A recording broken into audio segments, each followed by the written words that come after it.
mengetahui informasi selengkapnya terkait pemeriksaan Menteri Koordinator Bidang Kemaritiman dan Investasi Luhut Binsar Panjaitan di Polda Metro Jaya, kita langsung bergabung bersama dengan rekan Ira Hulu dan juru kamera Fatan Jauhar.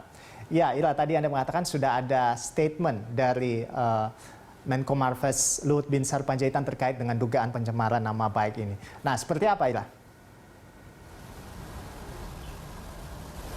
Ya, Rolando, benar sekali bahwa tadi sudah diperiksa Menteri Koordinator Bidang Kemaritiman dan Investasi Luhut Binsar Panjaitan pada pukul 8.30 waktu Indonesia bagian Barat di Krimsus Polda Metro Jaya. Tadi pemeriksaan berlangsung 1 jam, yakni sampai pada pukul 9.30 ataupun setengah 10 pagi waktu Indonesia bagian Barat.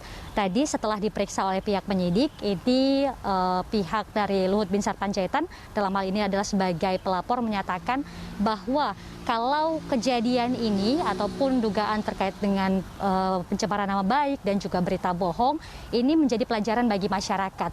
Bahwa setiap masyarakat, elemen masyarakat ini ketika mengemukakan pendapat ataupun berpendapat, baik itu secara langsung maupun juga di media sosial, ini setiap pendapat yang dikeluarkan harus bisa dipertanggungjawabkan.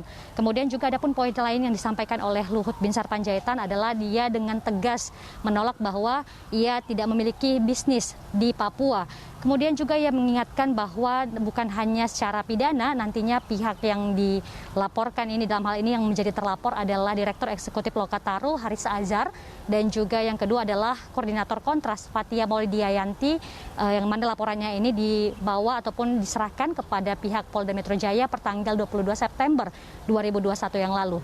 Ia menekankan bahwa bukan hanya secara pidana, nantinya kedua pihak ini juga akan digugat secara perdata dengan gugatan mencapai 100 miliar rupiah. Dan juga tadi kami sempat mendapatkan informasi ataupun keterangan dari tim kuasa hukum Luhut Binsar Panjaitan yang menyatakan bahwa saat ini pihaknya telah menyerahkan setidaknya ada 12 barang bukti terkait dengan pelaporan yang disampaikan oleh kliennya Luhut Binsar Panjaitan. Kemudian juga dari keterangan tersebut salah satunya yang dimiliki adalah flash disk yang berisikan video terkait dengan ada ataupun di kanal YouTube Haris Azhar yang kalau kami bisa sebutkan yakni berjudul ada Lord Luhut di balik relasi ekonomi Ops Militer Intan Jaya. Jenderal Bin juga ada, sehingga ini pun menjadi salah satu barang bukti yang diserahkan oleh dari pihak Luhut Binsar Panjaitan. Kemudian juga tadi kami sempat mereview sedikit, sebenarnya kasus ini bermula saat ketika kedua orang tersebut ataupun pihak dari Direktur Eksekutif Lokataru Haris Azhar dan juga Koordinator Kontras Fathia Maulidiayanti ini sempat mengunggah video yang berjudul yang tadi di kanal ataupun akun YouTube mereka, sehingga dari pihak Luhut Binsar Panjaitan ini tidak terima dan mengirimkan somasi 2 kali, yakni dari bulan Agustus kemudian di bulan September. Namun isi ataupun pernyataan somasi tersebut ini belum memuaskan pihak Luhut Binsar Panjaitan ataupun permintaan maaf ini belum mereka terima, sehingga kasus ini pun bergulir ke Polda Metro Jaya. Dan kalau kita lihat juga bahwa dari video YouTube-nya ini pihak dari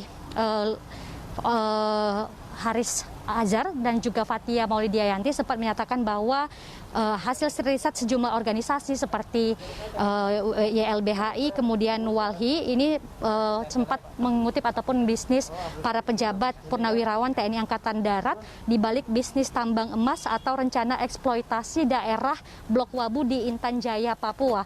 Sehingga ini salah satu yang dimiliki oleh ataupun perusahaan yang bermain di menurut mereka adalah Toba Komdel Mandiri yang merupakan anak usaha Toba Sejahtera Group yang sahamnya ini dimiliki oleh Luhut Binsar Panjaitan. Dan untuk selengkapnya kita langsung saja akan mendengarkan pernyataan dari Luhut Binsar Panjaitan yang dalam kasus ini berperan sebagai pelapor. Mediasi ya silahkan aja jalan, tapi saya ingin sampaikan supaya kita ini semua belajar bahwa tidak ada kebebasan absolut. Sudah berkali-kali sampaikan, kebebasan bertanggung jawab. Jadi jangan mengatakan hanya hak azazi yang ngomong aja, hak azazi yang diomongin juga kan ada. Jadi saya juga tidak ingin anak cucu saya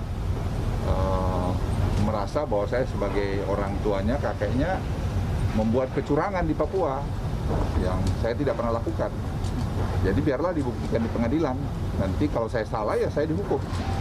Tapi kalau yang melaporkan itu salah ya dia dihukum. Kita kan sama di mata hukum. Ini saya kira penting. Jadi semua pembelajaran buat kita semua, jangan sembarang ngomong. Jadi jangan berdalih hak azazi manusia atau kebebasan berekspresi yang membuat orang lain jadi susah. Nggak boleh gitu. Baik Rolando dan juga pemirsa, dalam hal ini juga pihak dari terlapor yakni Direktur Eksekutif Lokataru Haris Azhar maupun juga yakni Koordinator Kontras Fathia Moldianti ini sudah meminta bantuan kepada Komnas HAM untuk terkait dengan kasus yang mereka dalam hal ini juga dilaporkan. Dan juga selain itu juga tadi kami mendengar pernyataan dari Kabid Humas Polda Metro Jaya Kombes Yusri yang menyatakan bukan hanya pelapor, nantinya secepatnya juga ini pihak terlapor ataupun dua nama yang tadi saya sebutkan ini juga akan dipanggil ke Polda Metro Jaya untuk menjalani pemeriksaan. Demikian Rolando, kembali pada Anda di studio. Baik, terima kasih Ira atas laporan Anda dan selamat bertugas kembali. Ya, pemirsa, demikian tadi laporan dari rekan Ira Hulu dan juru kamera Fatan Jauhar dari Polda Metro Jaya, Jakarta Selatan.